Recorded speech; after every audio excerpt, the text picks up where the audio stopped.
This is the I Love Success podcast. I'm Peter Jabrukowski, and I have made a vow to myself to help as many people as possible to achieve their dreams. Let's get started. Hey guys, and welcome back to the I Love Success podcast. Thank you once again for being part of the show, for deciding to do something real with your life, to go after your dreams. I'm just a kid that had a lot of dreams, and with the support system of many amazing people, I got the opportunity to actually go after them and achieve some of those dreams, and still fighting for some others. So I'm doing this show here for you. If you're struggling right now, or if you're on the right path, you're in the right place. I bring on amazing people that are doing it every single day. And if you can get at least one real point on how to take that step in your life, then I'm happy. Then this is all worth it. Today I'm actually extra excited because I have a fellow martial artist. I have a fellow karate practitioner. She's just an amazing person. I don't know her yet, but just the smile and the vibe feels so good. And she's a fighter basically her whole life. Now she's one of the top fighters in the UFC, and I think she's a fighter in life too. And there's something she said in a video that I want to share with you, and it goes like this. Anytime I feel like giving up, I tell myself that all of the greats have been through this point, and the only difference between them and somebody that's not known is the fact that they push through. So today we're going to talk about overcoming challenges with an amazing fighter. So welcome, Michelle, the Karate Hottie Waterson, to the I Love Success podcast. Thank you so much for that amazing introduction. Sometimes I do so many interviews that and just life just happens so fast that I forget that I say those things. And it was really refreshing to hear that that's something that I would have said. That's a cool quote, It will look good on a t-shirt for sure. So Michelle, we're going to dig into obstacles, mindset, and all of that. But I'm curious to go back a little bit, because a lot of times life is shaped very early on, both for the good and the bad. And one of the things that I'm super curious about is, like, how was life growing up, and how did you get into fighting? All right, Peter, I totally just messed that up for you. Sorry. No worries at all. Life growing up, I would say it was, to me, like a typical childhood. And I can't speak for anybody else because I've just only experienced my own childhood. But what I will say is that I think everybody, in all walks of life, all around the world, from different cultures, from different upbringings, all have their own journey, and all grow up with the cards that they were dealt, and have to play the cards that they were dealt. So to me, I think it's just like a matter of how, if you've learned how to play, and how well did you play your hand. So childhood was great. I had an older brother and a younger sister. We grew up in a small, I would say, in the suburbs of the city. Really diverse neighborhood. My dad was a military guy, so we were kind of we were blue collar family, and got into martial arts because my brother loved the Ninja Turtles and Mortal Kombat and Power Rangers, and I wanted to be like my brother. So when there was a little community martial arts studio just down the street at this local church, and they made it affordable enough for all three of us kids to be able to join and participate. And so my parents put us in, and it just became the biggest part of my life. It completely changed me. I fell in love with martial arts, and it did become a way of life. And I just knew from that point on that it was always going to be a part of my life. Wow. Isn't that crazy? Like how we can get to experience something that we never experienced before, and then we just get to know this is something that I really want to be part of my life. What was it about martial arts that made it so exciting for you, and that make you made that commitment so early on? I think it came into my life at a point where I was trying to find myself. Um, and so it How gave old are me a you at voice. this point? I would say when I first started, I was probably 10 or 11. 10 or 11, yeah. Yeah, and it gave me a voice. It allowed it gave me something to shape who I was from. I really gravitated towards it. I really liked the discipline aspect of it, and it might be because I come from a military family. You know, my mom's Thai, so like traditional Asian, like morals and things. But I just what I loved about it um, was that the more I learned and the more I practiced, the more confident I would become in myself and who I was as a person. And I was a very soft-spoken kid.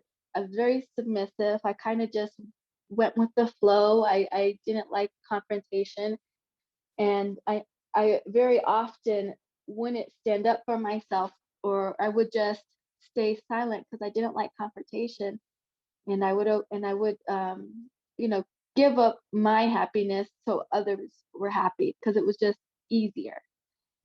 And I think that martial arts gave me a voice. It gave me confidence to stand up for myself. It gave me confidence to be in situations that made me uncomfortable, and to stand up for myself, and to have a voice for myself when I was scared or fearful. I mean, that's what's so great with martial arts, right? And that's why I'm such a big fan of martial arts, because I think every kid should do it. Because if you're a little bit shy, it will make you, open up a little bit. If you're a little bit too cocky, it will make you humble. Like it gives you so many life lessons that you can use in your everyday life. And I'm curious, like when did you realize like those aspects of the martial art, and how long did it take for that to start forming and shaping you? I mean, I've probably told this story before, but I haven't told it to you. So I think the biggest, like, if I can pinpoint a moment, what I would say is you know, I was a young girl in high school, but like really underdeveloped. You know, I was really skinny and had braces and was flat chested and just kind of awkward. And at the point, I was a teenager, so at that point, girls are always struggling with body image and just, like I said, trying to find who they are and trying to fit in and trying to see what makes them fit in and sometimes trying to be something that they're not. And I remember just, some boys being boys and picking on me at school, something very silly. Like I kind of laugh at it now when I think about it, but when I was a teenager, oh my God, like I was devastated. I was in high school, but not developed enough to actually have a bra. So my mom, like, I basically wore like training bras or sports bras, and I would like, stuff my bra because I wanted to look like a girl. I wanted to look like a teenage girl, like all the other girls. And there was a boy that had come up from behind me and tried to snap my bra, and obviously it wasn't a bra, so it didn't snap.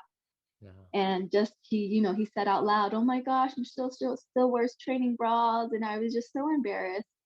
And it kind of just bummed me out for the rest of the day. And I had karate practice, so I remember going into karate practice just not myself.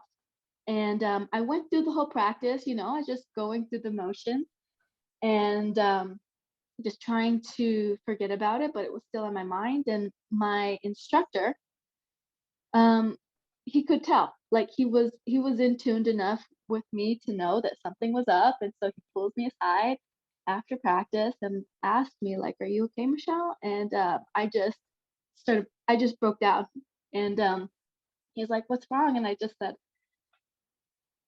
"I don't know. I just feel like I don't even like belong." And I remember telling him I'm like ugly and I'm flat chested and I have braces, and nobody wants to hang out with me. They all just laugh at me. So I was just like a Yeah. girl, emotional, young, trying to figure out where I belong. And he was just so like taken back, and he pulled me in front of a mirror, and yeah, he asked me, "What do you see?" And I told him all those things. I said, I just ripped myself a new one. Yeah. And he goes, "I don't see any of those things."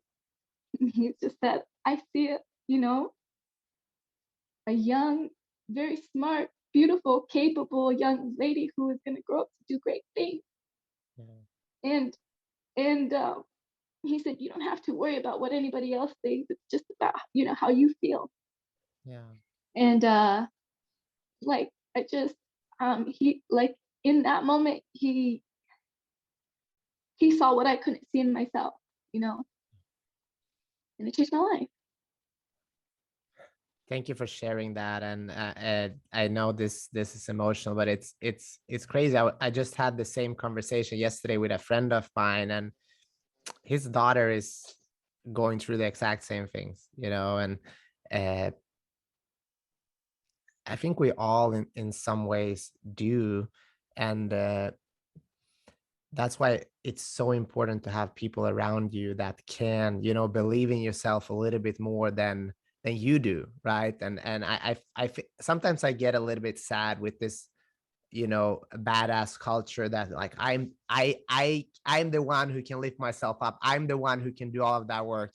And that's awesome when you're already strong. But I know exactly what you're talking about. I was bullied. I was chubby. I lost all my friends. Everybody started drinking. I even went to the high school kind of dance, like that had on Fridays all by myself because I wanted to be a part. And then people ask, who are you here with? I had to lie to my parents, to the people around. So I know what you're feeling here. And I know there's so many other people, but because I had those great people around me, I started believing in myself. And especially when you start getting good at something, right?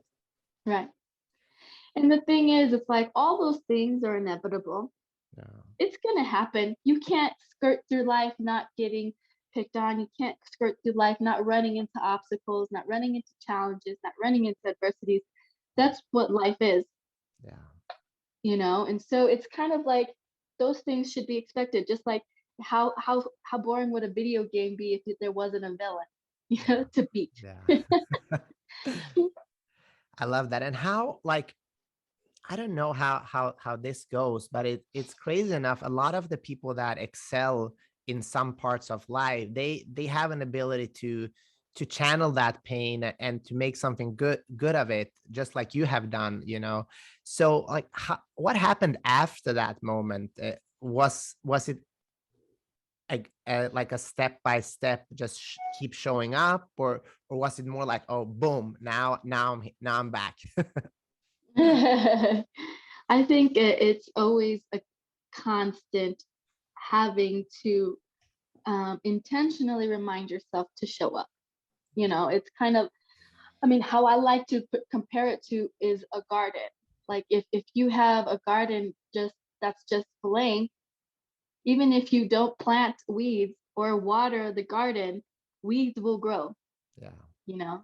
So you have to make an effort to pull the weeds and plant good seeds and water the good seeds and nourish the good seeds and continue to pull the weeds. Yeah. So like that's how I see it. And yeah, I just feel like I wouldn't say boom, but I do think after that I kind of just it gave me a self-confidence um to um to walk and to walk in my shoes and to be comfortable with who I was at the point in my life where I was. Yeah. And and to understand that it was who I was, and to love who I was, um and to not give, you know, those other negative thoughts any power. If you don't give them any power, then they don't grow. Yeah. I mean, it's such a long process, right? And that's why the great thing is, and I say this all the time, like, doing something in an environment with others that like the same thing is usually very helpful, because like in school, for example, I wasn't the cool kid. I didn't fit in that sense. But when I went to the dojo, it was awesome. So I had that moment, for myself. And I think you've experienced this too. And a lot of people out there, that it's like, try to put yourself in a different environment, because sometimes, I wanted to be liked. I wanted to have all of the hot girls and all of that, but I was trying to chase a version of myself that wasn't me. And we all, not all, but a lot of us do. And then hopefully at some point you realize, no, this is the path that I'm going to go. And that's what makes me happy, right? Yeah, for sure. And you don't know until you try, until you experiment, until you explore.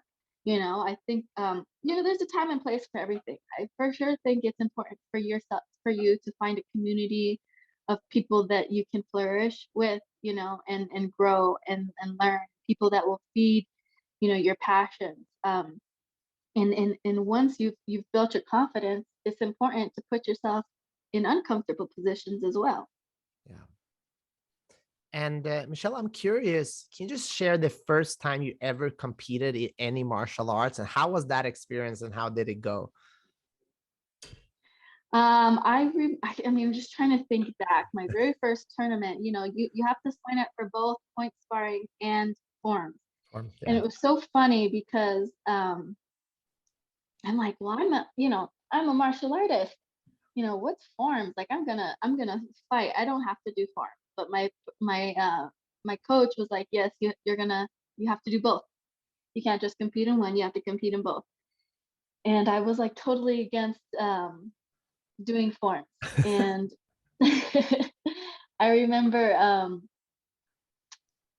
getting into the line where we had to do the point sparring. And in karate, they match you up by age and by belt. And it doesn't matter if you're 10 years old and you're 4 foot nothing or whatever it is.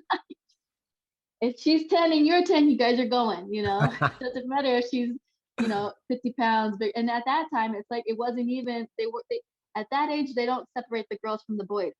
So it was like I was going against girls and boys. Oh, wow. And it just was like super intimidating, I remember, but just getting like this wave of adrenaline, um and basically getting my butt whooped. Yeah. I got my butt whooped first karate tournament. And I mean, it's not too bad. Point sparring is a little bit more controlled than what I'm doing now, but Yeah. it's still, it is a hit to your ego. And then I remember I was like, man, that sucked. And then I went and did forms, and I did super good. Like I had really good technique, really good form, and winning the first place trophy made me feel good. And I was like, maybe I am good at this forms thing. Yeah. So I ended up being really good at forms and Uh, struggling to spar. oh, wow. And and it's funny because when I first started it, I didn't think I'd like forms. Um, but I stuck with sparring because I sucked at it. That's so cool. Yeah. Similar story to me. I was very good at forms, and then trained. I stuck with the kumite and the fighting, and eventually I had to give up forms because I was better at fighting. But it's interesting how like life and one thing that I'm curious about, like, why did you stick with it? Why did you do the things that were hard? And I know you're talking about this a lot of time, like being out of your comfort zone constantly. And I mean, you've done this for basically your whole life. And I think most people that are even listening to this show, most people don't know how that feels, to dedicate your whole life to something, with the good and the bad, the injuries, the losses, the everything that goes around, by committing yourself intensely to a craft. It's it's something quite remarkable, but it takes so much time outside of the comfort zone. So first of all, I applaud you, but what is it with you that makes you want to keep going, keep doing this? Because you get punched in the face for a living, right? Right. mean, I guess there could be worse professions, you know. I mean, I love it. I'm not gonna lie. Yeah. I think it's kind of like a fight or flight thing in all of us. It's either you love it, you know, you like that friction, or you flee from it, right? And you know, same thing in sparring. The first time I ever bled, I remember it like it was yesterday because, you know, she was this really, really tall girl and I couldn't even get close to her. And, you know, they called fight and she threw out this side kick and hit me square in the nose and knocked me into the judges table. And I was so embarrassed. And I, you know, I looked down at my gi and there was blood on it. And instead of being sad, scared, hurt, I was pissed. I was fired up and I was like, now you're getting it, you know? So, I mean, I remember, and I'm sure, you know, my family could see the fire in my eyes because when they called go the second time, there was no way she was gonna win that match, you know? But yeah, I do think it's just that. It's the reason why I haven't stopped is because there's so much that I haven't been able to accomplish that I want to. Yeah. And I'm scared. And it's not a bad scared. It's a fear, you know. It's a fear of the unknown, and I think that drives me because I want to uncover the unknown. It's like when you go to sleep at night and you're scared of the boogeyman because all the lights are turned off and you see all these shadows and you're petrified, stuck in the corner of your bed, staring at this shadow, and you don't get any sleep all night because you think the boogeyman's coming after you. When all you had to do was get up and turn the lights on and do a little bit of investigating and see that it was just your plant or whatever, you know? Yeah. And then you wouldn't be scared anymore. That's what it is. Like I have so many fears of the unknown and I'm trying to just like uncover all these fears so that they're no longer fears and that I can conquer those. That's pretty cool. So how do you do that? Like in the moment, because most, like, it's either or. Most people either they do it or they don't, or they have somebody pushing them to do it. But this is like you're doing it. So like what is it that what goes on in your mind right before that challenge that says, no, I'm doing this. There's no way back now. I think there are going to be points in everyone's journey where they experience all those things, like you said. Either you do it or you don't, or somebody else is pushing you. I've had fights where somebody else was pushing me more than I was pushing myself. I've had fights where I thought I was doing it, but I was not doing it. And I've had fights where I was doing it. And it takes practice and it takes experience, I would say. And for sure, especially in fighting, if you're going to do it, I would say it has to be done for yourself. Because if it's done for any other reason other than doing it for yourself, it can be dangerous. Yeah. It is what it is. It's too dangerous of a sport to get into because somebody else wants you to do it or because you're trying to impress somebody else. You know, at the end, you know, people watch it, people tune in because it's entertainment, but we're putting our bodies on the line in a very serious way. So got to do it for yourself. And I think the more you practice, the more it becomes a part of who you are. And when I say practice, I mean in all aspects. I mean physically practice, put your reps in, explore the things that you don't know, become a student of the game, always a student of the game.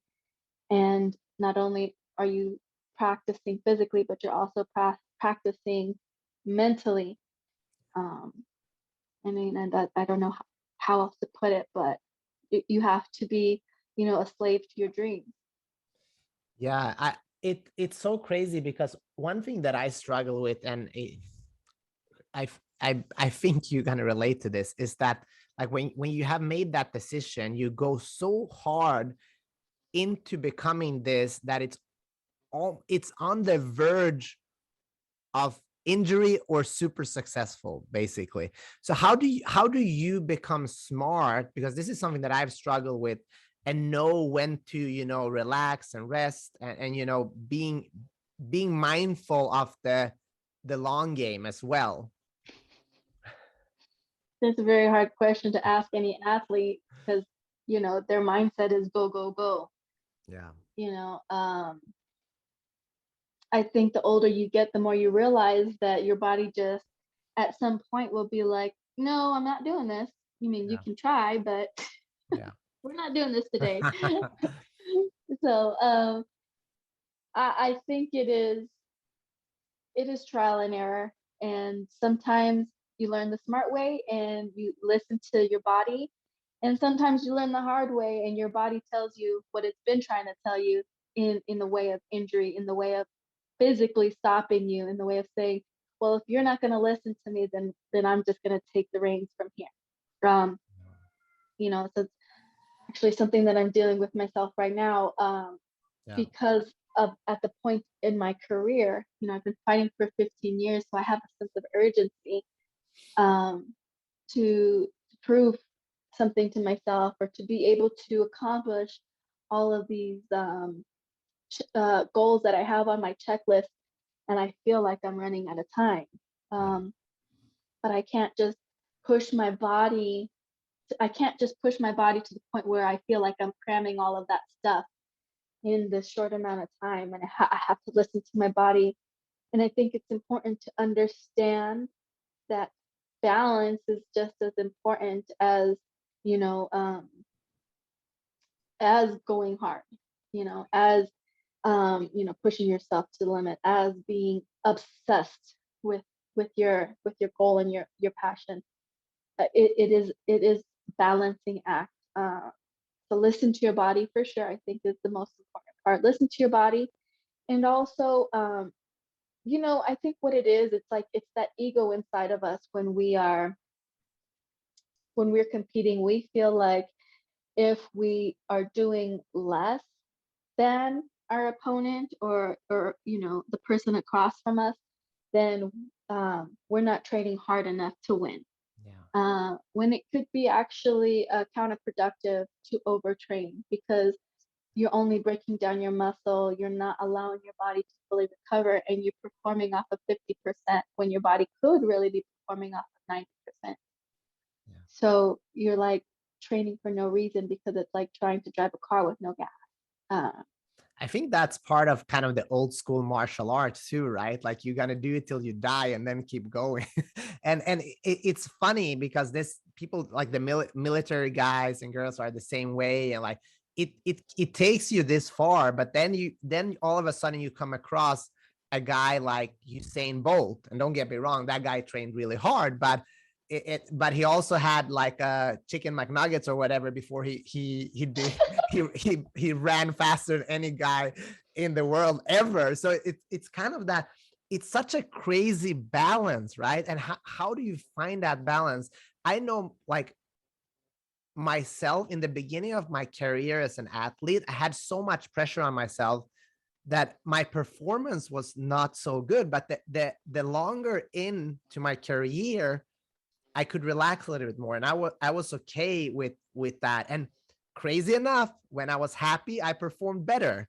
Uh, is that the same in your life? Like when you're happy, when you're relaxed, is that the times when you perform the best, or how does that work out for you? I wouldn't necessarily say when I'm happier, but what I will say is when I allowed myself to embrace the process, when Yeah. I wasn't fighting with the process, I performed better.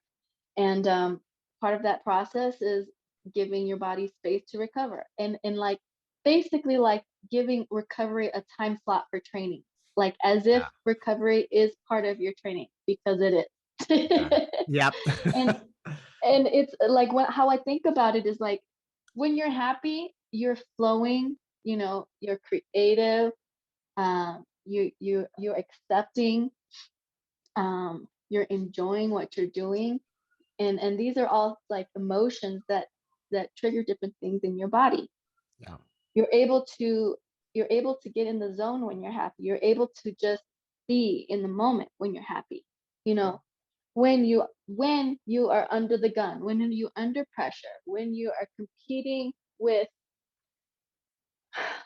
stress, those are also emotions that trigger different things in your body. You know, try to think of something stressful and do something smooth. There's no way, you know, you become rigid, you become stifled, and not just your body becomes stifled, but your mind becomes stifled. Yeah. And how do you deal with the mindset or the thought that you are running out of time? Like all athletes have that, especially towards the end of the career, right? And it's one of the hardest moments. And even we see this with elderly as well. Like when in different areas of our life, we always are running out of time, right? But how have you dealt with that, and how are you dealing with that? Yeah, it is. It's a hard pill to swallow. You know, you Yeah. want to be able to do what you love for as long as you can. And there are seasons to life. Yeah. And I think how I've dealt with it is that, you know, I will always be a martial artist. I guess that's how I've dealt with it, because even when like, my identity isn't tied to being a fighter, you know. As much as martial arts is my passion, my identity isn't even tied to being a martial artist. You Yeah. know, as much as that is who I am, like, you know, through and through. I've learned through martial arts that that I am my own person. Um, and that is the gift that martial arts has given me. But also, with that being said, I have that confidence because I know that whatever happens when my fight career is over, that I will have the mental endurance to deal with whatever else it is that I want to become when I'm not a fighter, because of what I went through when I was a fighter. Yeah. And I'm curious because one fighter that I really look up to in martial art is GSP, and he has said over and over again that he really didn't enjoy the aspects of fighting, more so the training. Like, how are you in that sense? Like, do you enjoy like going into the octagon and that day, or is that just a means to an end? I enjoy it. I Yeah. do. Because outside of fighting, I'm a very loving, compassionate, kind-hearted person. And in fighting, the objective is to inflict as much pain on your opponent as possible. Yeah. And we both signed the dotted line, and that's kind of the name of the game. So Yeah. I get to go in there and do that. I get to explore the darker side of who I am, Yeah. um, without having any guilt attached to it. I love that aspect of it because, like I said earlier, it's like everybody has it within them, fight or flight, you know. Yeah. And I'm a fight type of person. I know that, and because I've been tested. So it's nice to be able to, you know, let those feelings go in a controlled arena. Yeah. Um, I love GSP, and yeah, you know, he is one of my favorite fighters as well. As far as, like, I always tell people this because I'm like such a foodie, and I really don't like working out. I don't like doing cardio, but I do love martial arts. I love training. Yeah. You know, if I could just learn jujitsu and karate and wushu and Muay Thai and wrestling and boxing all day long, I would do it. You know, to me, I don't see that stuff as exercise. I don't see that stuff as working out. To me, that's martial art. Yeah. Um, but like, as a fighter, I can't just do that. I have to do the conditioning. I have to do the running. I have to do the lifting. Yeah. You know, that's the stuff that I don't like. I mean, I've grown to like it because, you know, I've been fighting for 15 years, and I see the benefits of incorporating those things into my training. Yeah. But if I could just do martial arts all day, I would. That's And I'd awesome. eat and I'd eat, and I wouldn't have to cut weight, and I'd just be plump and happy. Oh my God. It will happen at some point. It will happen. That's why you see all these old karate masters, you know, with Smoking and drinking and eating good food and doing karate all day, you know. Right. So has there been a moment in your life when you really wanted to give up? Yeah, for sure. Absolutely. For sure. Because sometimes you feel like you're doing something so passionately, 110%. You give up everything, you sacrifice so much, and it doesn't go your way. And Yeah. you're like, what did I just sacrifice all that time and energy and heart and blood and sweat and tears for? Why? For what? For people to laugh at me, for people to, make memes of me getting kicked in the face, for people to send me rude comments, for people to tell me that I should retire, Yeah. like, and again, it goes back to, those things are always going to be there. Yeah. and and and those are the things that if you feed them will grow, Yeah. and so I guess I've allowed myself and even my little one to sulk for a little bit, Yeah. because it's natural. It's human nature to be in your feelings and to be emotional, but it has to pass. It has to pass, or you don't move forward. So I just look at all those times as, it is just it's just a season. It Yeah. is just a season. That will pass. Those emotions will pass, and we'll come out the other end. And I always tell people, like, those moments. I have to remind myself that I fell, yes, but I fell forward. I fell forward, taking a step closer to my goal. Yeah. And how do you push through during those times? Because we've seen this, and you as a karate practitioner, martial artist, like 10,000 people start and there's like 5 or 10 that goes to black belt. After that, if you go 10 more after, there's nobody left. And you know that because you've been in this game for 15 years. How many people are left that started when you did? It's almost literally nobody, right? Maybe a couple people. So how do you push through during those times, you know? I just what I think it kind of goes back to that quote that you were saying. It's like, when you think about the greats, there isn't really much that separates them from a normal person other than the fact that they just kept going. They Yeah. really did. That's the only thing that separated them, was they just kept going. They fell and they got up one more time than the other person that decided, this isn't worth it. Yeah. And let's talk about pressure. So how do you deal with pressure? You have a fight coming up, you're doing this, you're in the final stages of being a fighter, and you want to make the best out of these final years. Like how do you deal with this and still come out with joy and enjoy this process, I mean, all the questions that you're asking are really tough questions, because I think that's what we all deal with. Yeah. It, Pressure can make you, break you, you know. Um, and it's all about how you perceive it. It's all about what you do with the pressure. I think that just naturally, if I take away, my rankings in the UFC, if I take away that it is the way that I feed my family, if I take away that millions of people around the world are watching me and judging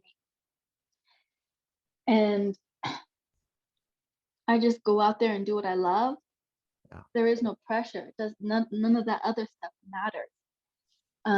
But the fact of the matter is, all that stuff is true. All those things do occur. Um, but like, I don't have to carry that in with me into the octagon as extra baggage. And mental practice really, really does help. Mental practice um, will get your mind in a place where you can have all of those distractions. You can have all of those um, things trying to eat away at you, trying to pull you down, trying to make you submit. Um, and they're going to be there, but they just with mental practice, you can silence those things. So a practice that my sports psychologist has me do is anytime, I'll tell you two things that I do, like actual, like this is actual nuggets that you can actually apply. So, I mean, it might sound silly, it might sound imaginative, but it's helpful because when you give yourself a visual, it helps your brain work through a problem versus focusing on the negative and letting those negative things grow into this huge monster that you didn't want living, occupying space in your brain. But basically, you're on the beach and there's a boat at the dock, and you have a luggage, and you have all of these things that are bothering you. And, you can pack those things away in your luggage. I pack those things away in my luggage, all my worries, all my stresses, I pack them away in my luggage. The people that are bugging me, I tell those people to go on the boat too. I send them off with my luggage, and I watch the boat slowly drift off past the horizon. And you ship those away, and you just keep doing that until it's like what were the one that made the choice to get those thoughts out of your head. So you mentally get those thoughts out of your head, but what you're doing is physically getting those thoughts out of your vibe, taking it away from your vibe. um Another thing that I do, which my coach, my striking coach, Coach Wink, has me do a lot, and this pertains to fight week, because there's just so many things that get you nervous during fight week. But for me, it's the fight, right? Wow. Fight hasn't happened. I haven't fought this opponent. I don't know what she feels like. I don't know how hard she hits. I don't know what her game plan is. All of those things are kept secret, I guess, for a reason. I don't know Yeah. why. But you get stuck in your head with all these thoughts. You hear the fight interviews. They say they're gonna take your head off. They say they're gonna do this. Oh, Michelle, I heard she said that she wanted to submit you. Blah blah blah blah blah. Even though you don't want to think about it, they end up popping up in your head. Yeah. And if you don't address the problem in your head, that monster will grow. And sometimes there's nothing to do during fight week because all you're doing is cutting weight and waiting for the fight to happen. So you're stuck in your hotel room, can't go out anywhere, and all it does is feed this monster.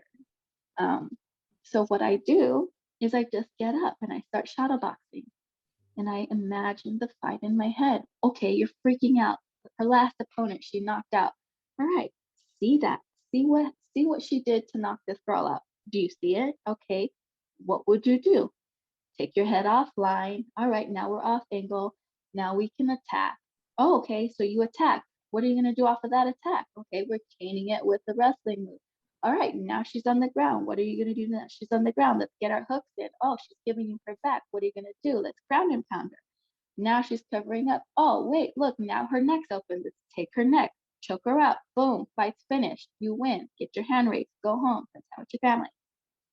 He just turned a really bad situation into a celebratory situation. Isn't that crazy how beautiful life is? And like everything is a game. If we can play around with this, like all the fears that we have, all the things that going on is part of the human experience. And I guess we all have it more or less, right? But it's the tools that we use that make us or break us. And one thing that I'm curious, and this is something I heard you say as well, and this is like with your daughter, it's important for you to see how you act, not only what you say. And I think that's an incredible, she must be so proud of you, being like a badass mom, going after her dreams, and just you guys are doing it as a family. I know your husband has made a lot of sacrifices as well. So how does that feel to be like a total like entity doing this as a family? I'm super blessed. I have an amazing support system here in my family. There's been times when, I was defeated, and the person that lifted me up was my daughter. Yeah. And it was a very humbling experience. It's very eye-opening, and there's so much that I learned from her. There's so much, there's still, you think you have your stuff together after 15 years of fighting professionally. And sometimes I'm trying to coach her through, you know, a, a very, simple, like, gymnastics tournament. But in her mind, it's not simple.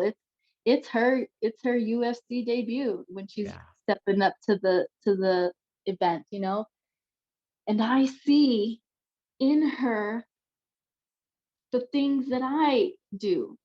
And I get so frustrated, and I'm like, gosh, Araya, get out of your head. What are you doing? Just stop freaking out. Just go out there and have fun. And then, like, I tell her these things and I walk away, and my husband's looking at me like, kind of like, take your own advice, That's But awesome. it's a never ending cycle. And if you can be okay with that, you'll be all right. Yeah. No, but that's part of being a martial artist, right? We grow uh, through a lifetime. Yeah. I'm curious. I just have 2 or 3 more questions, and then I'll let you go.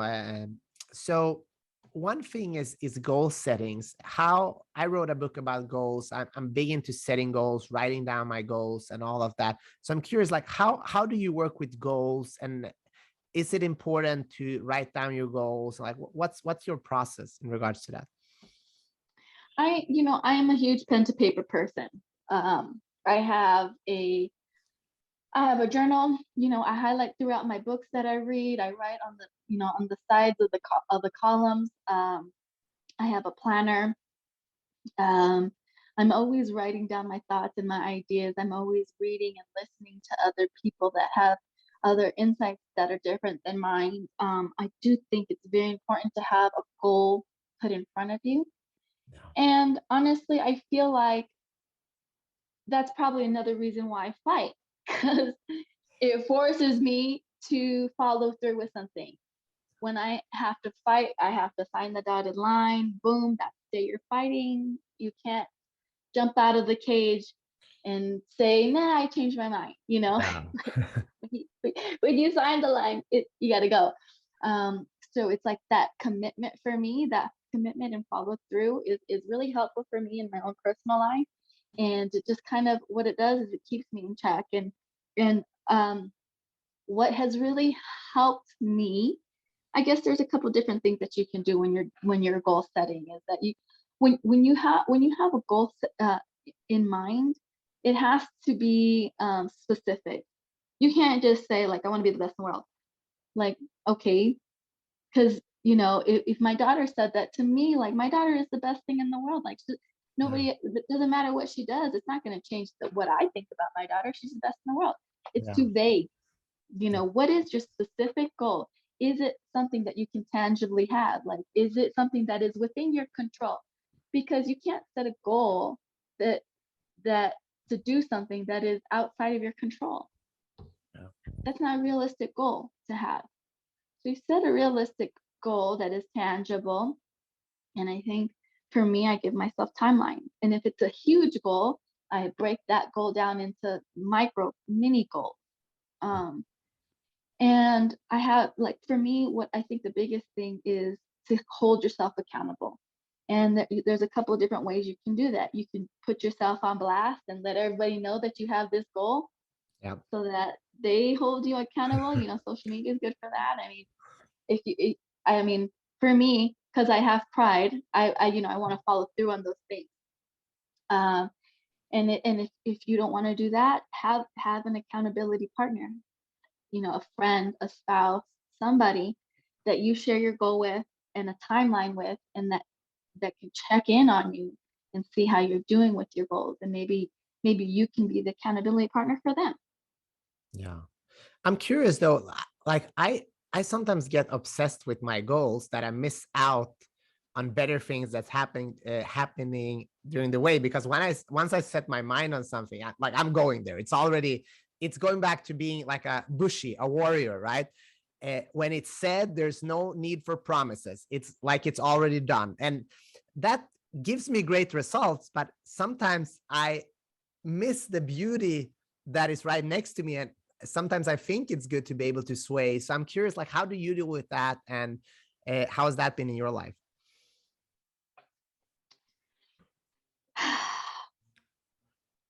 You're right. You will miss a lot of beauty.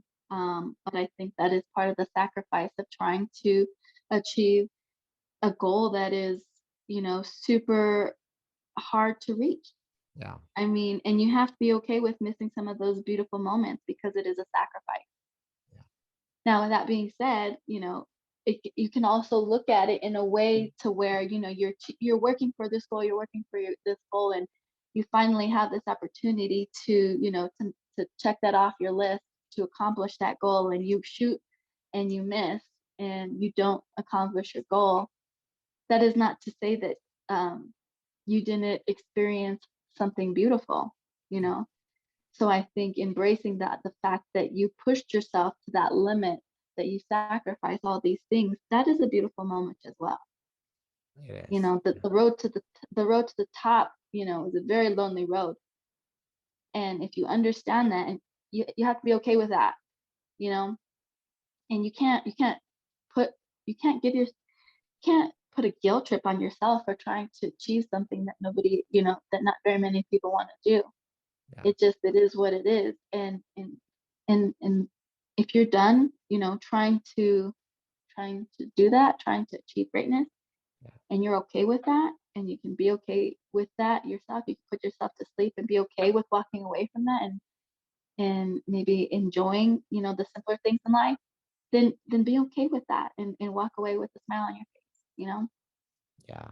Thank you for sharing this. I mean, it's so beautiful from hearing from somebody that has been doing this their whole life, and you're still in it, which I think is amazing. So I it would be curious to ask you the same questions in 5 or 10 years, and just kind of go back to this moment right here, because it's an ever evolving process, right?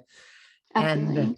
final question to you. So people that are listening here, they might struggling, they might be in like that mode, like, I want to do this, but I'm scared. I'm scared of changing who I am, and I'm scared of letting go of my past and my all the people kind of holding me back, so to speak, and myself holding me back. Like, what's the first step they can do right after this show to at least get a little bit, get started on their dreams?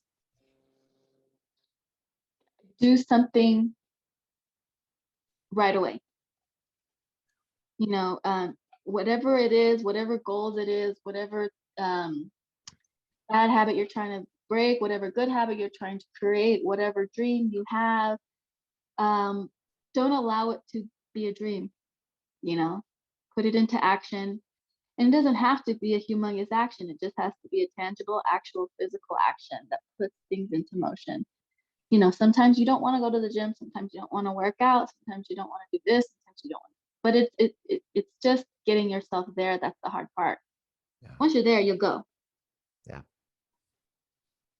I love that.